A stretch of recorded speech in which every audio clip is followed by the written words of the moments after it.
Hello everybody, this is going to be a tutorial on how to be Inner Isshin Hitless. What I recommend having is the multi-draw combat arts, the jump in mid-air combat arts skill, the firecracker prosthetic, and either the Mr. Raven prosthetic or the Sakura dance combat arts.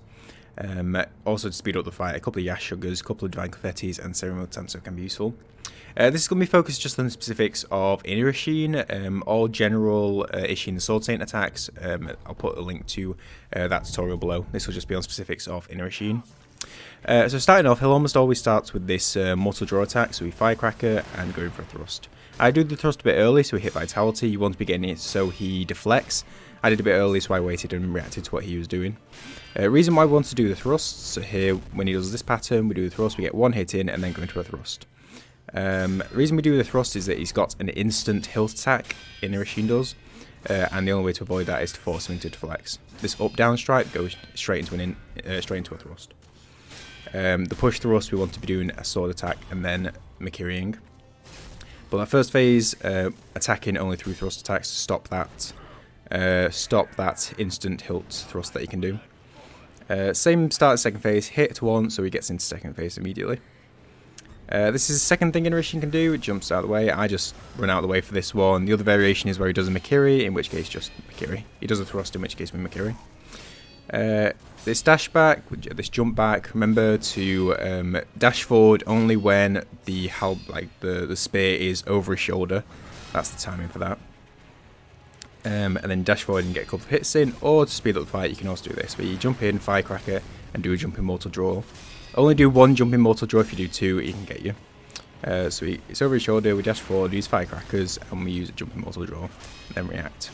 Remember, it's the block to parry pattern we're going into there. It's hit so he blocks and then parry his.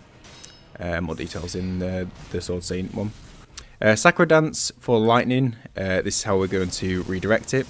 If we just jump up, we're going to take damage and that's going to be a hit. But Sakura dance, don't have to worry about that. It's really handy. You get that from beating Inner Isshin in one of the other gauntlets. Here, jump out the way of that, and then we mikiri. There's not a huge amount of difference with the Inner Isshin. It's like second and third phase is exactly the same, apart from that one. Mr. Raven we can use here instead if you don't have the Sakura dance or don't want to use it. But yeah, same parry to block here, using Sakura dance or Mr. Raven. Yeah, second and third phase there isn't much difference. It's just that that attack that can be either a wind slash or a thrust, in which case either run out of the way or mikiri it. First phase, you want to be attacking through thrust attacks so that he parries to avoid the instant hilt thrust. If he goes to do the mortal draw, use firecrackers. I don't think that's much else. There wasn't a huge amount changed with the Inner Isshin. So I'm going to put another fight afterwards, after this, of the full fight with buffs and everything to show an example of how the fight goes down. If there's any queries, I'm putting in the comments below. I'm also live on Twitch on Mondays, Wednesdays, and Fridays. As always, there's written tips in the description. If you enjoyed the video, got some value, then hit like and click subscribe. I shall see you next video.